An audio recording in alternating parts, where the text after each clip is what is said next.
This is a sit-down conversation I had with Tom Sell, the head of school at Waterville Academy. Tom Sell was a coach at Stratton Mountain School. I was there. I also coached under him for a season when I was coaching at Killington Mountain School.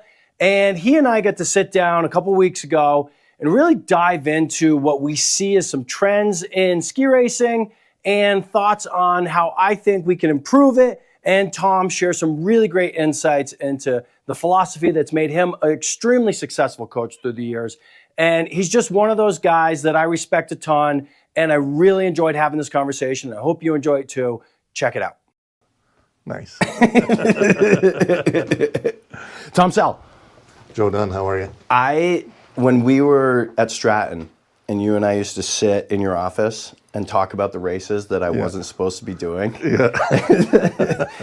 We were hiding behind Pavel's back. That was pretty fun. Those are some of my favorite days. Yeah, those are good. So, hey, Pavel, you son of a bitch. Why are you racing? Yeah. So to be back here doing it is awesome. Yeah. I'm excited. Good fun. And we have been talking about kind of what we see as the message in American ski racing, and that is top of the turn, dominant messaging. Mm-hmm. You've watched the base skiing series. Mm-hmm. I will say I haven't watched all of it. That's fine. But yeah. But clean completions, what do you think? Yeah, no, I think that's always the key is if you can have a clean ski from the apex to the exit and release at the right point, you're going to be fast. All the way down. All the way down. Right? Yeah. It's about maximizing that clean ski in the fall line. Mm-hmm. And like how many kids, like if we were to go to any race, how many kids are clean completions top to bottom? Very, very few, depending on the, yeah. What's interesting is even you go to the NORAM and every 10 bibs, you see that start to break down as you move back through the field. And that's where the time is being lost, is the ski is not clean through the second half of the turn. Yep. And it can be one or two speed dumps, right? One or two speed dumps, but also tactics change, right? They end up crowding the top and not being able to come back and have completion at the gate. And so they're being forced low, having to come across the hill. And generally with a radius that the ski can't pull cleanly at that point. Yep. It's pretty interesting to see. Yeah. I think that like no matter your ability, no matter how much power you're putting into the ski, if you're clean completions all the way down, you're going to be on the first page of a result list.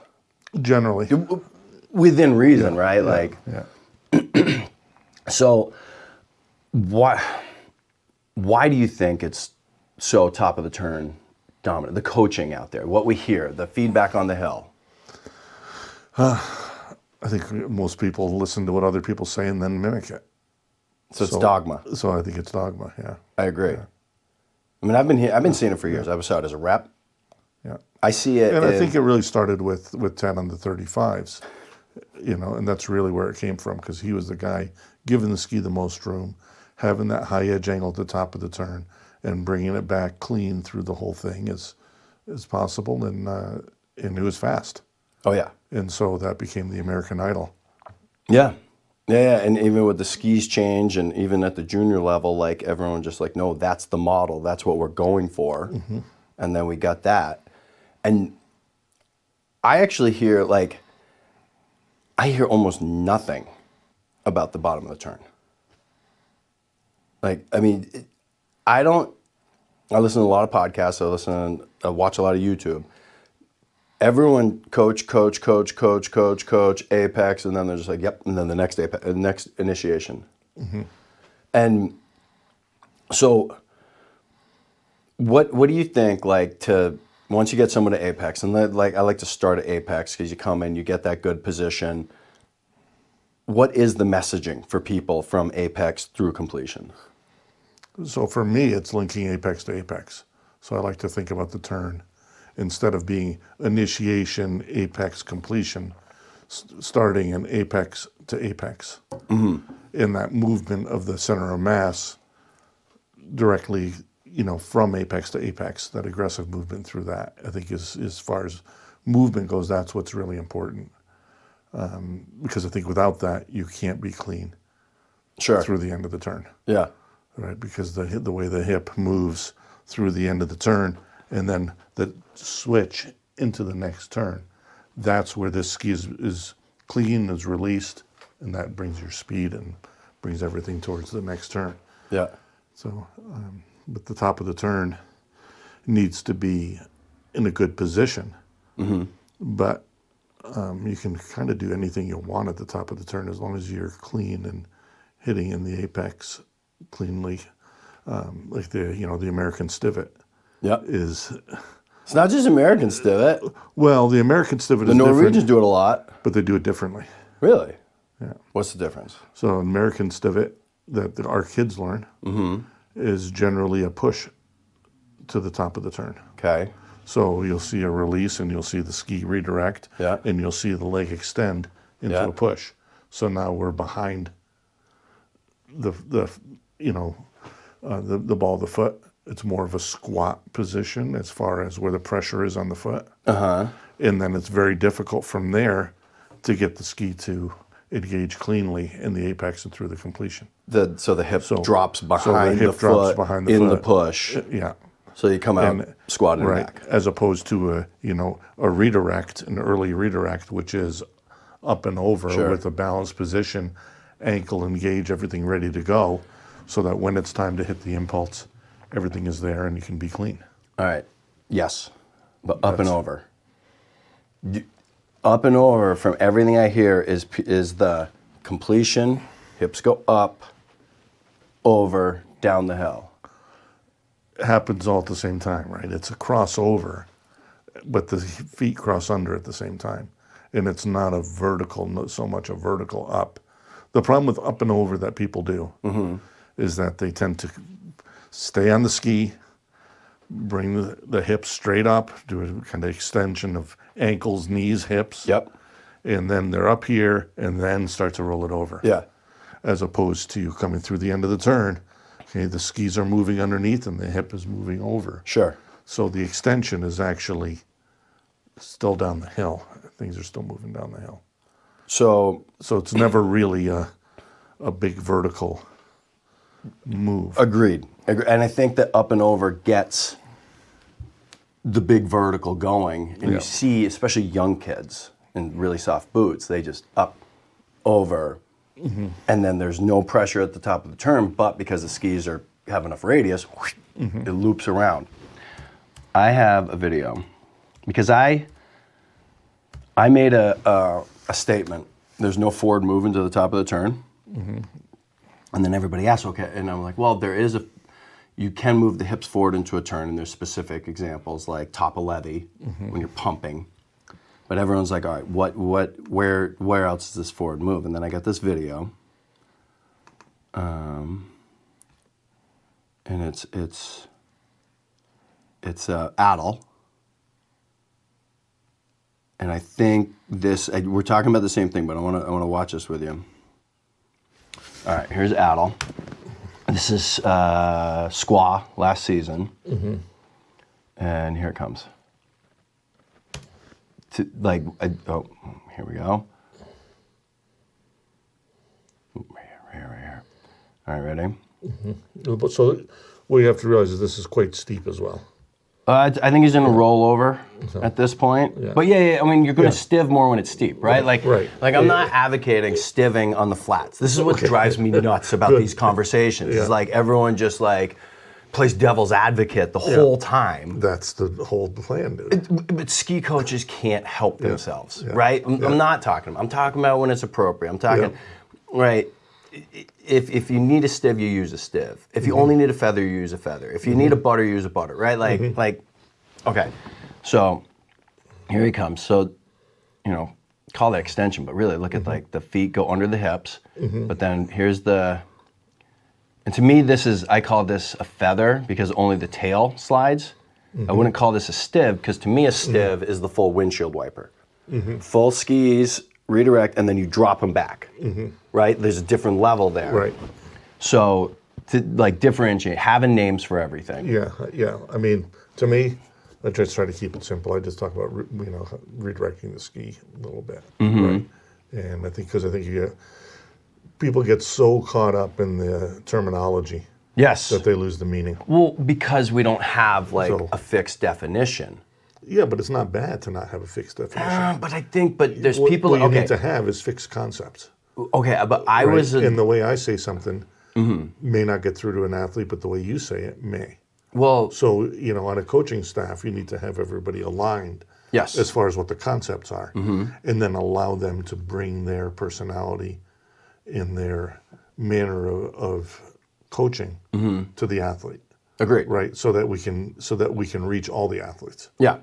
So I agree, but I was like a literalist as a racer, right? And then there were times where I thought I was supposed to be doing it one way. Right, and that's why when I told you sucked, you believed me. Boom. But I was trying to move my hips forward into the turn, move my hips forward into the turn, move my hips forward into the turn. And then we were watching a Stratton, a World Cup, and a speed skier came down in a GS and slid his tails the whole way down a pitch. And I was like, all right, I'm done trying to carve the top of the turn. I went out and I slid my tails into the turn, and Pavel was like, oh my God, this is amazing. And that's when I went from 80 points to 40 points, like overnight, just by sliding my tails in. So like I was a literalist. So like, I think like naming the stiv is the windshield wiper, it drops back, it goes. When you can feather the tails around, but the tip stays on the same track, right? If you were to carve it, the tip's on the track, that's a feather. And everyone can have their own names, but these are different things. And then there's the full ski slide, a drift, some people call it. But I call that a butter with a whole tip ski tail. The ski's bent, but it slides in, like Schwarz and slalom, or even kind of river sometimes, right? So then you got a butter, and then you've got a turn where you come out clean, but you redirect the tails, and we can come up with a better name for that. But you rotate the skis in and land on a clean ski. So it's not a C to C, but it's clean completion, and then the next turn starts with a break in that, right? And so I call that a base turn. That's your like bread and butter. You're good at that. You're good all the way down. When you free ski, you do that. That's what helps you control the radius. And then on top of that, then you get the rolled up turn, pure link, rolled up, right? Clean C tracks in the hill. And then you get the Ted Ligety big extension power turn, right? Where you actually are getting power at the top of the turn. You're pressing into it strong. You end up with a giant long leg and Ted Ligety awesomeness. So I think like coming up with those definitions can help. But those are concepts, but they're each is different. So if we're just saying stiv, the kid and the coach is thinking stiv is just going to be a tail feather today, but it's not. It's a feather. So I agree with you. The issue is that it's really hard to get people to agree on definitions of anything. Point in, of course, when I was working with the team, we had a meeting in the spring talking technique, and we got the men's staff and the women's staff together. We started talking at that point. That was the big word was deep. Take it deep. Take it deep. Oh man, we could go all day on that. Deep. Sure. Yeah, and both staffs were using that terminology. Yep. Two totally separate definitions Of what deep was. I've right? observed that. And that's the problem is when you start to have so many different terms, because even one term ends up with 6 definitions. Sure. Right. So that's where I'm really more about driving a concept and have everybody on the same page of what the skiing looks like that we're trying to get to. And then, explaining that to the athlete in simple terms. I agree, but I still I don't see. I think like you could have on that board your definitions, and Waterville's got it. But ideally, USSA would come out and say, no, these are the things, right? How you achieve them, how you go about, how you rotate the skis in, how you keep the hips in the right spot on the way in. I mean, yeah, that's a concept, and right, and actually, all those maneuvers really end up with the same concept, right? You come out strong, ride the ski out strong, fix, brace, you complete, feet come under the hips, the hips rotate to the next turn so you can meet the forces over here. Like, there's the concept. But if you got a literalist kid who's, okay, what are we, coming in, what am I doing? Well, I'm not allowed to stiv. And this is what kids, I'm not allowed to stiv, so then they try for too much of a carve, and then they're out of it. And then, okay, all right, next Johnny comes around, okay. You went for the feather, tail feather, you gotta have a good eye as a coach. You went for the tail feather, but maybe that one should have been a stiv. Or you went for the tail feather, maybe you should have buttered it, that way you would have drifted further, gotten it, and brought it back. So I think there's a possibility there, but I think for like literalist people like me, it's gotta just be said. So that's... Yeah, it's interesting. So this is case in point, right? That's terminology, that's the way your brain works. Yeah. So coaches need to have the freedom to have somebody that works with that, right? So anytime you try to, I think, put things just into boxes and say, this is what it is, you end up not reaching everybody. Well, okay. You know what I mean? But that, okay, so when we say slalom skiing. Go back to like a Wedge Christie, right? We were talking about yesterday, right? Yeah. Wedge Christie puts a bit of an image into your head, which is what you're getting at. Sure. Right? But, there are different kinds of Wedge Christies. There's, right?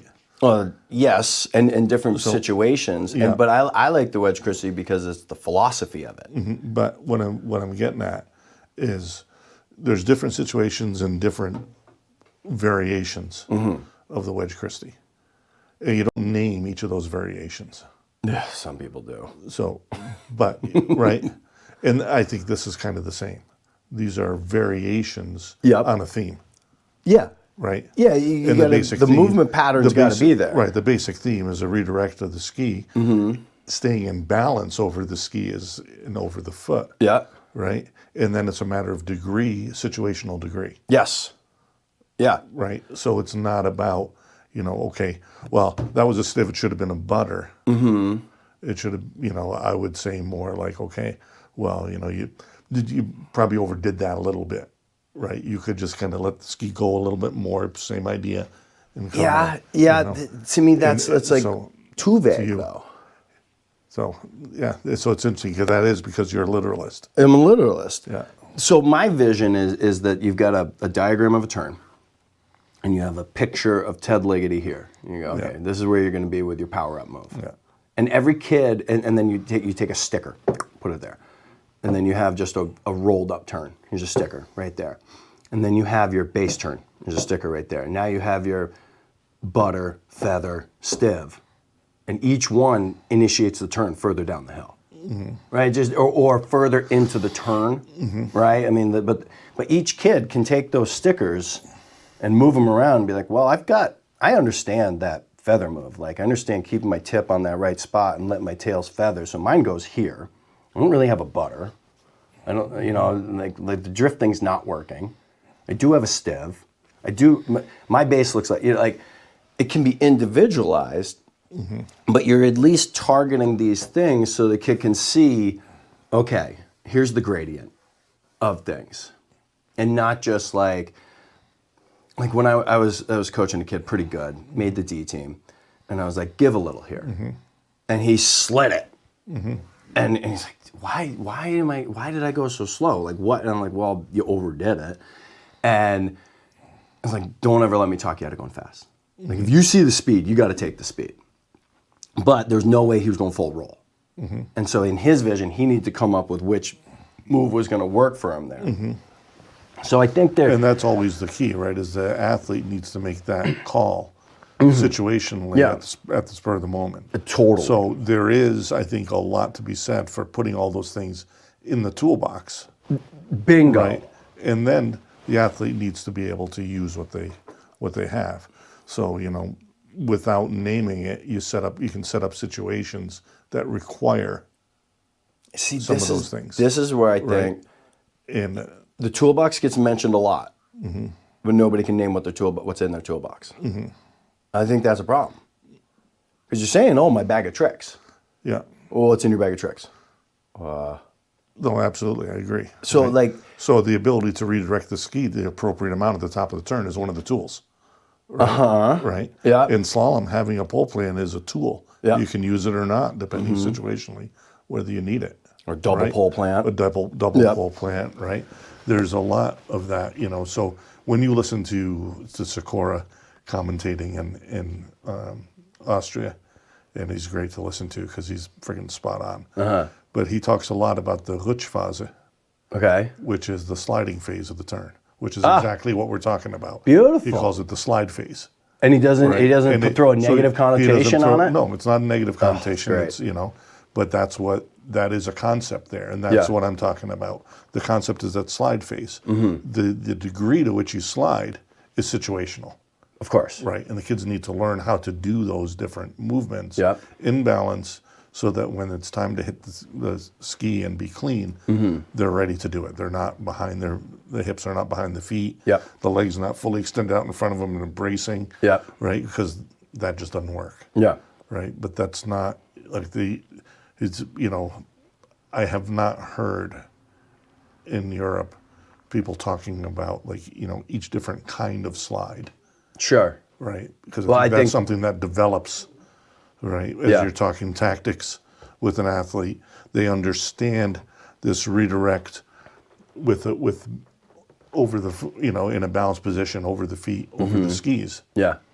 and how to then hit the impulse. Yep. And when athletes understand that, the degree to which they do it develops through training different situations, different courses Yeah. that we set up as coaches. Yeah. So I mean, that's here we are. I'm talking clean completions, but we talk top of the turn the whole time. Yeah. So we're falling into the trap.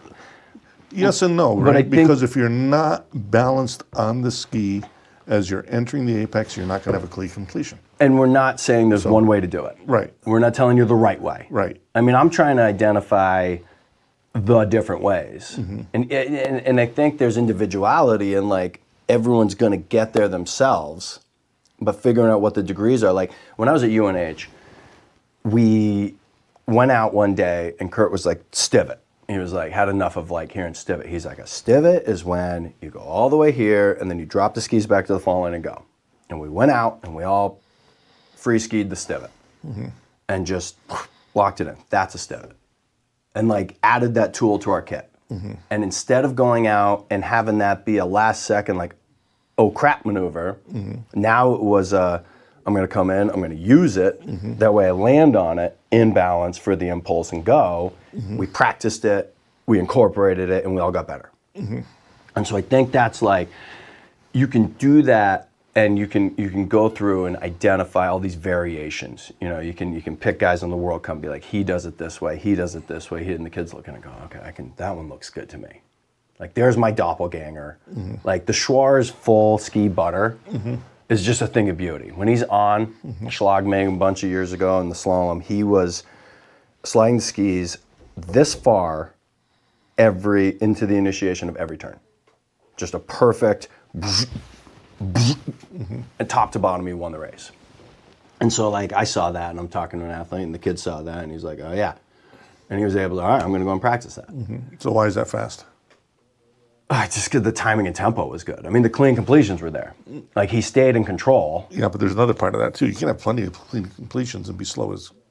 How much power you put into the ski. Yeah, and also where you're releasing and how much you're taking advantage of the fall line, right? And that's kind of the whole idea with this, is to not have to bring the ski too far across the fall line, right? So if you're heading in the right direction and you can just kind of butter, stivot, whichever it is, and keep that momentum moving down the fall line more, you're going to be faster. Totally. Right. But you watch why is Odermatt fast? Because he stings fall line. Yeah, what else does he do? Never comes too far across. He releases about a meter higher earlier than almost anyone else, Yeah. right, on a regular basis. So if you watch Odermatt versus, Pinturo, whoever, doesn't matter, watch that release point, you're going to see Odermatt is letting that ski run, is releasing that earlier than everybody else. Yeah. But then you'll see that he does not big and loopy into the top of the turn, right? It is a little bit more of a vertical motion as he's crossing over it, and that ski is still headed down the hill. So I have Odermatt as another one of these stickers into the turn, and I call it the Odermatt jump switch, because he literally jumps, lands in the fall line, and goes. I mean, a literal jump. And there was a training video that he put on YouTube way before he was good, 3 years before he was good, and he was jumping. And I'm watching, they're going like, geez, like, are they going to coach us out of him? But they didn't. And he literally jumps. I mean, that meter that he's getting off it early, he's making up for that meter with a boom, over, land and go, where everyone else is keeping the feet low to the ground, where he doesn't care how high over he goes. And he's been doing it since he was 18, training in Vail. So, I like, that's a move, right? That's in his toolkit. That's his style. He's doing it. Yes, he's going to land, and we're going to look at it right here. He lands, and the impulse is perfect, and his touch in the snow, and that ability to sting is, that's his superpower, plus the long leg, obviously. But there's a toolkit right there, right? There's a move. So now talking about landing on it, and the impulse, and I think where the hip movement's important. Okay, here's the rotation. There's the impulse. So stop, go back just a little bit. This is what's important right here, okay?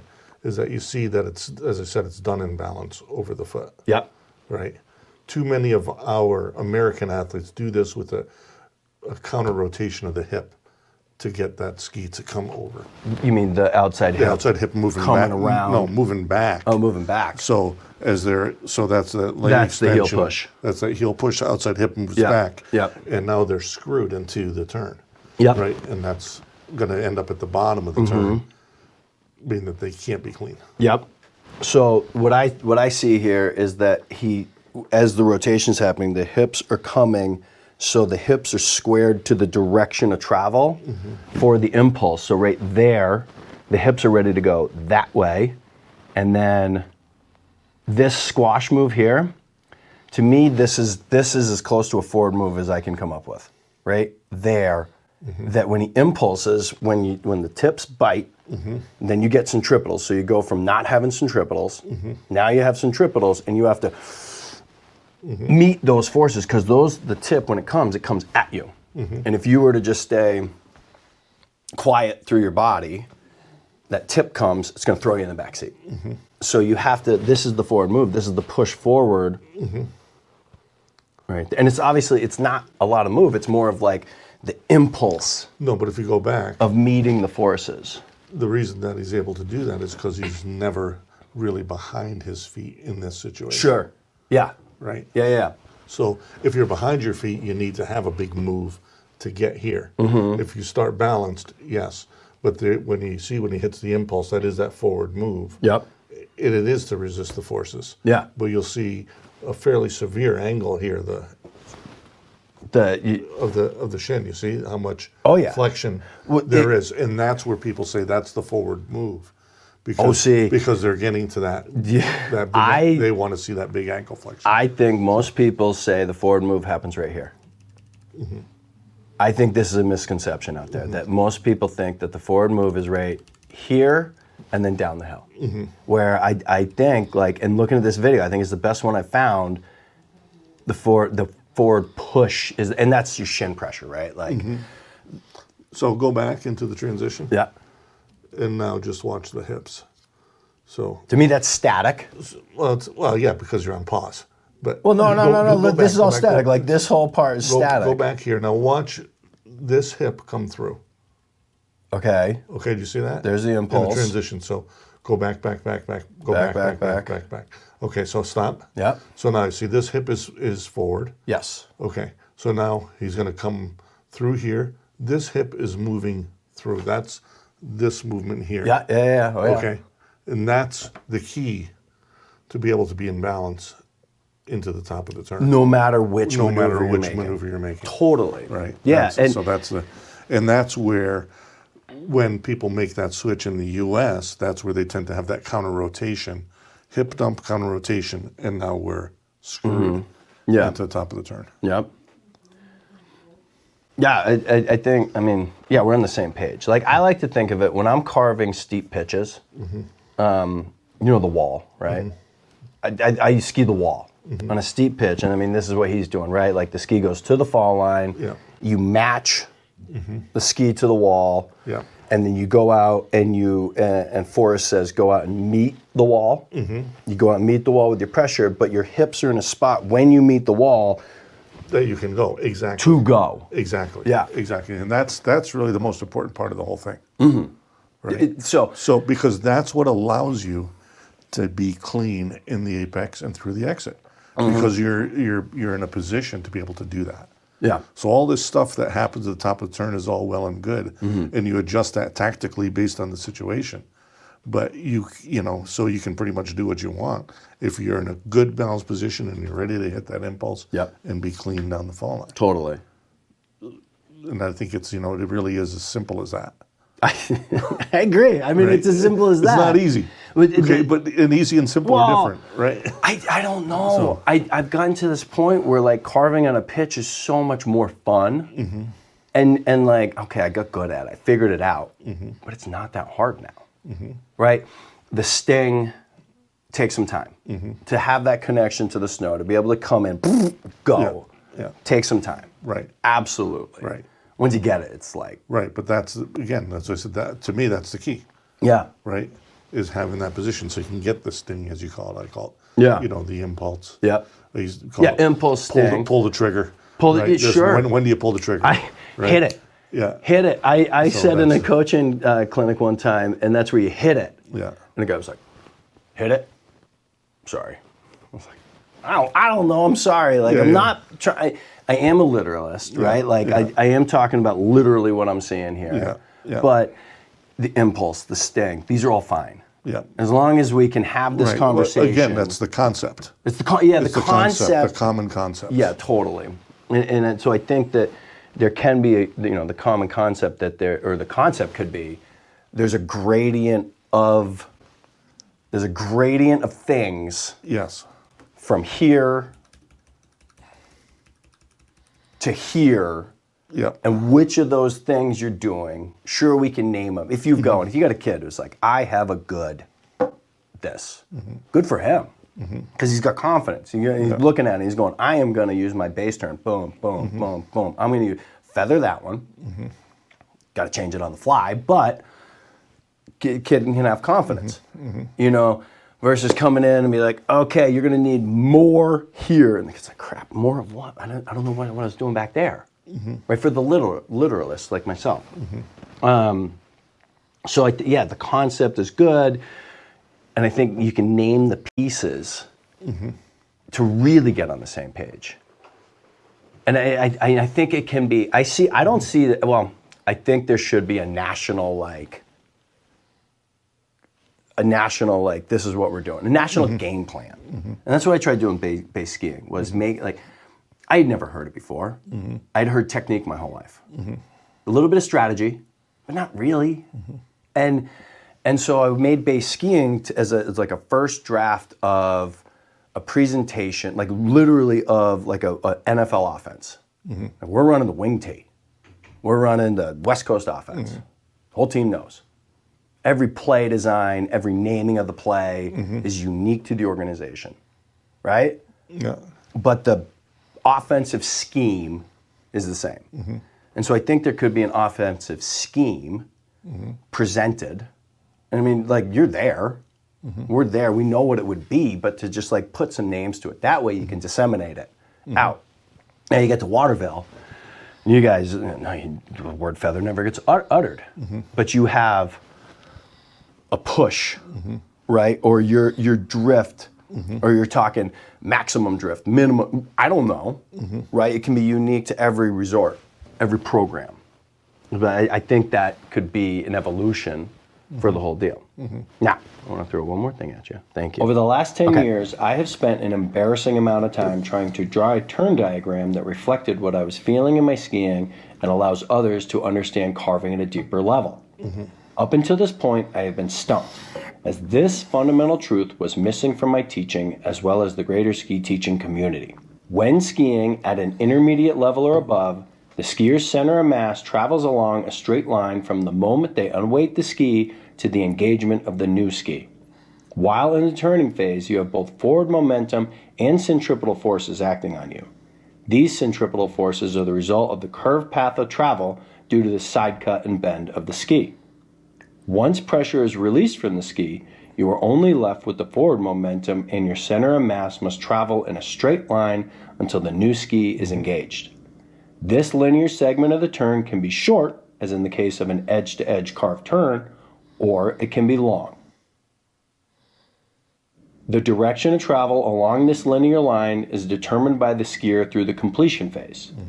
A skier can effectively aim their momentum to where they want to start the next turn. A skier can pop out of a turn. Exactly, which is why I talk about moving apex to apex. Up the hill, or they can direct it down the hill. You have to target it. Yeah. During this linear phase, the body can rotate and twist around the center of mass, allowing for the new turn to be initiated from the proper body position capable of withstanding the centripetals of the next turn. Through the linear phase, the skis can be rotated to meet the desired turn starting point. The linear travel of the center of mass is a fundamental truth rooted in the science of physics.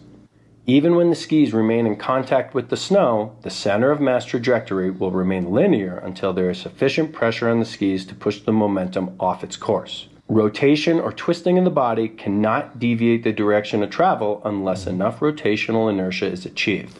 By accepting the existence of this linear phase, an athlete can take advantage of this time spent without centripetal forces and make an accurate transition. I believe that this video fully validates the linear portion of the turn. What do you think? Yeah, no, that's exactly right. Physics is physics, right? And that's where you talk about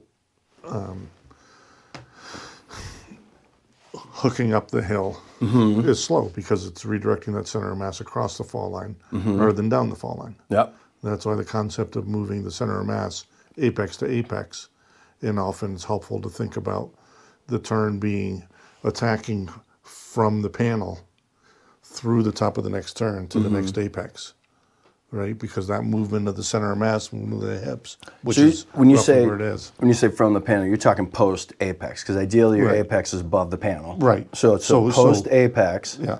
And then once you get to the panel, you're targeting your next. To me, it's your next sting. Yes. That next, you got to target the impulse. Right. And so, from panel, you're still on the edge. Yep. And I actually call it ride phase because I think it goes static. Like your ankle, knee, hip are static for a portion. And then there's completion, redirection, impulse. And there's that linear phase. So from apex, panel, and now you ride. And in ride, you're still arcing, you're still moving. Or sorry, you're still skiing. You are, okay, once I let go of this ski, I'm going to go there. Exactly. And you got to be strong, and you can, as you blend out the turn, you go from a tight arc to less of an arc to meet linear. You can control it, and now I'm perfectly aimed to where I want to go, right? As it comes together, as the degree of centripetal, or the degree of curve goes away, this is ideal, then it's easy, right there. And then you're in balance, right? Because you brought the center of mass with, okay, it's going and it's reliable. And then you go under and then you can meet. Where a hook would be you maintaining that arc, staying with it, and kind of tossing. Right. And once you toss, you're like, I don't know where I am. Yeah, and I often call that a passive transition as opposed to an active transition. The hook being passive? Yeah. So because at the release of the hook, you're basically relaxing and letting the feet go out. It's like a prayer. Right. And as opposed to an active transition, whereas you are releasing, but you're actively, you're directing that center of mass towards the next apex. I don't want to be devil's advocate, but to me, like, passive describes more of that directing and aim. Yeah. So to me, it's versus active where you would launch, yeah. right? Like throwing something hard would be more active than No, you're actively moving. rolling it. You're actively moving apex to apex. I get it. So when you just release everything, which I often see athletes do, they come through the end of the turn, and they just boom, kind of move up, back. Yeah. Feet go out in front of them. That's a very passive transition. Yeah, I get They're that. not. They're not taking that active movement into the next turn. If you had just said active versus passive, I would have been opposite. Yeah. That's why we had the conversation. Yeah. Yeah. And But- again, that's where concepts are really the important thing, right? What is it? Totally. So Yeah, and I think this is a concept. Yeah. Now, this came to me when I was working out on a bike. I had never heard this before. I'd never thought of this before. But I use it in my skiing. Those are all my clips, right? Like when I ski powder, I embrace that linear portion. It's all I do. I literally, when I'm skiing powder, I'm looking down at my landing spot because the sting's easy in powder, right? Right. And it's just, there's my landing spot. All right, where's my next landing spot? And I'm doing everything I do to control my speed, basically in the air every time, land perfectly, move, redirect, and then here. So I think that's like, you add this in to initiations, but more importantly, in your completion, you're thinking, all right, I'm getting there for my active transition. I'm aiming there. yes. And the other thing is, even when I was a coach, I had this wrong. I was trying to draw my turns arc to arc. Couldn't not draw them that way. It needed to be. Because that's what everybody does. It's what I'd grown up with, right? It's what I've seen. There was a YouTube video where somebody was drawing a turn, and I knew it was wrong, and that's what set me down this path. Like, I have to solve this. I have to figure it out. So and I think there's kids, when they complete the turn, immediately they're thinking this curve. And the most common thing we see is kids dumping their chest inside the turn too early. Dumping the body, moving down the hill, going inside, right? How many of those kids are thinking arc to arc? And so when they go like that, they're thinking of that top of the turn being a rounded thing. And a simple explanation like, no, once you release, it's gonna go linear until you create the arc again. I think could be a game changer for kids.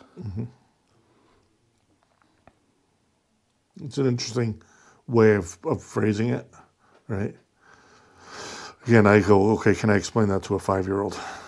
That's always my criteria. You're not coaching 5-year-olds. Yeah, you are.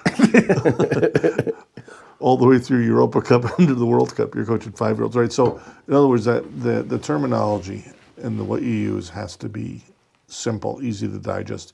As you know, when you're racing, you get a course report, you hear 3 words, and that's it. Right? Well, You know, it's very difficult to digest and act on this big, lengthy explanation and all these things as a general rule. sure. Right. So, you know, keeping it simple, keeping it short and concise.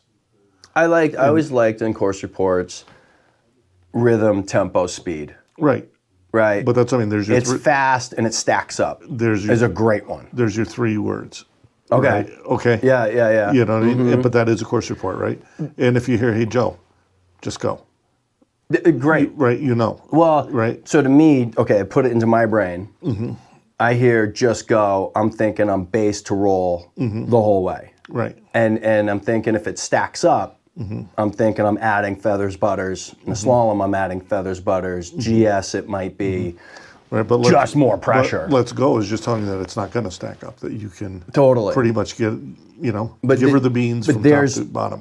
But there's, I'm thinking which maneuvers, how I'm going to do it. But that's up to you. It is up to me. That's up to you as It the is up to athlete. me. That's not up to the coach to tell you feather here, you know, No. butter here. You know, that doesn't work. What you need to know is, holy shit, Joe, coming over that roll, you need to have a little bit more done than you thought. Yeah, Right? That's Yep. what you need to know. Now, it's your choice how you're going to get that done. totally. Right? I remember Europa Cup in friggin' middle of Italy somewhere with Cody Marshall. And we inspected and we looked, and there was one delay, lange Schwung, as they say in German. And holy shit, it turned way more than we thought. So that was the course report. Yeah. Like, dude, okay, you remember that right foot delay? That thing turns. Yeah. You got to be ready to go there and bring it across the hill. Yep. Did that, second place, first Europa Cup podium. Yeah. And, that was very simple. That's the course report. Yeah. You can't remember more than that. No, but he's Right. built up. He knew what his maneuvers were. Yes, Right? exactly. He knew so- his bag of tricks already. Exactly. He knew his bag of tricks. That's Which not a- ones work where. Right, exactly. So, but that's where, again, so in a coaching, to teach kids these concepts, the things have got to be simple. Sure. They've got to be simple, and they've got to be simple all the way up through so that you can apply them, Yeah. right? Yeah. Well, the turns, the movement patterns, despite what we're thinking about, are basically the same, right? Keep the hip over the feet.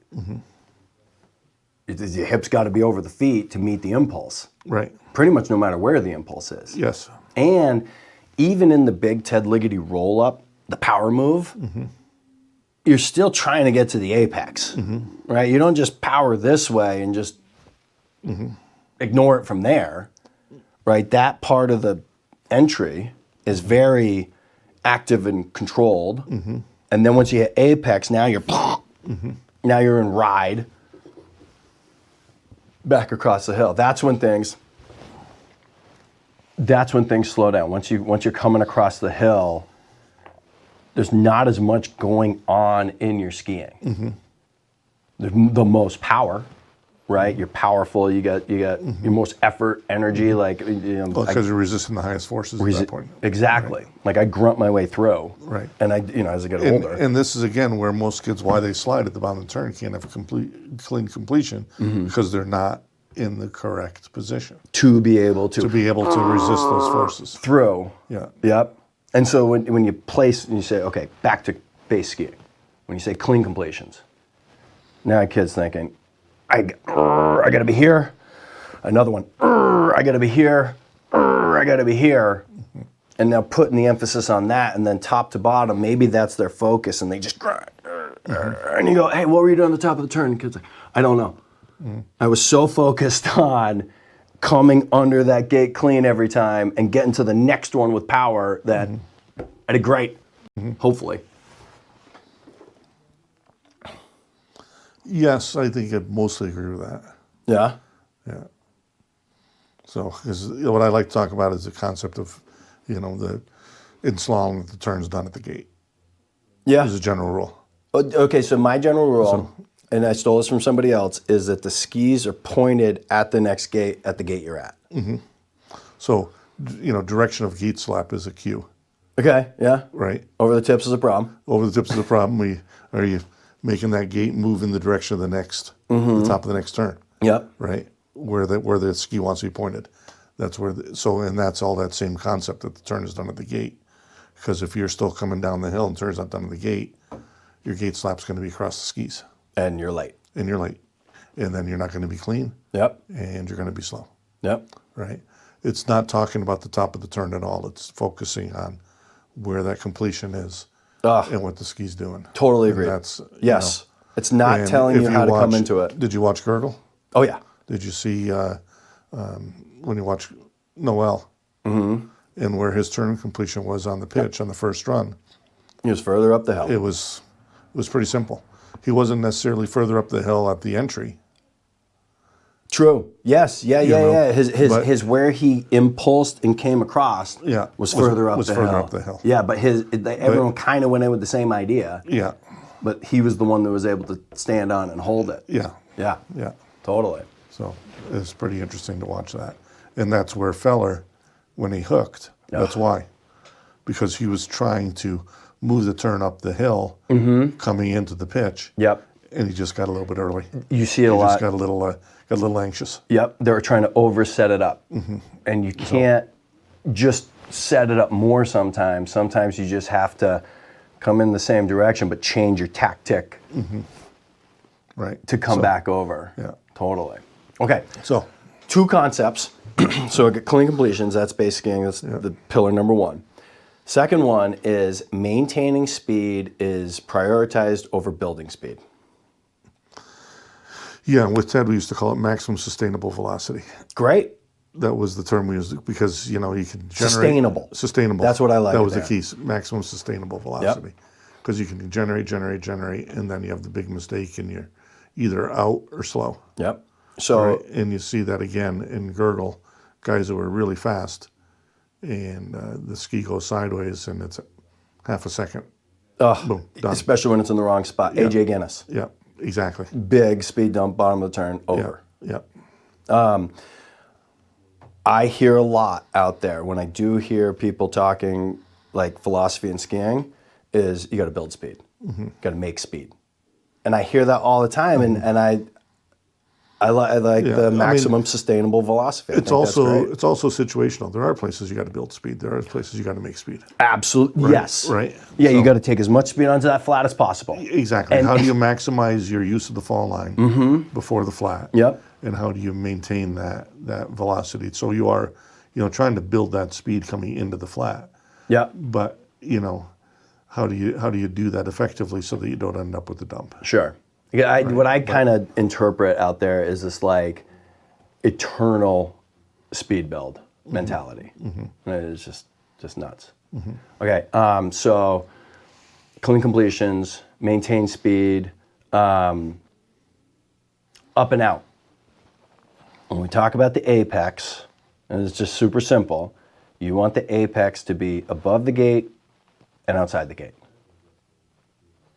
Yeah. We're talking ski position. Yeah. Okay, like let's be clear where the skis are in reference to the gate.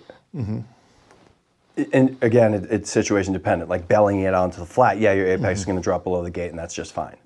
But in general terms, say we're on just a bowling alley on a pitch, a blue, your apex is going to be above the gate and outside the gate. Simple statement. Yeah. I don't necessarily disagree with that. I mean, again, it's situational. Yeah. Right. So, you know, there are a lot of places where the fastest is to have the apex right in the middle of the turn and let that thing run. Right. If the hill is moderate. Yeah. Right. Yeah. Oh, And if maximum as sustainable velocity is easy. And as the hill gets steeper, yes, then the apex has to move so that that completion is done. Right. The turn is done. Yeah. At the gate.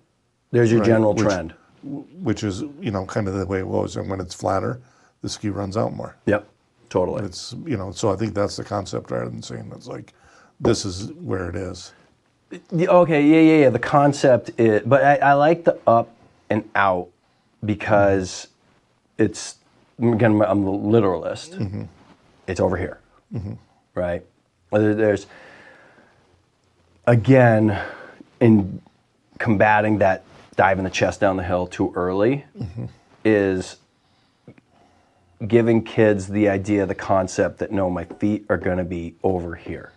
So when they inspect the course, at that point, the camera shut off on us. That was basically the end of the conversation anyway. We're about an hour in, so I think that's plenty for you. I hope you found this interesting. I really enjoyed doing this. And if you did like it, then hit the like button, leave a comment. And I know a lot of really good coaches just here in Park City, Utah, and I could do a lot more of this. So if that is something you're interested in, please hit me up. Until then, please consider a donation to the channel, and thanks for watching Ski Dad TV.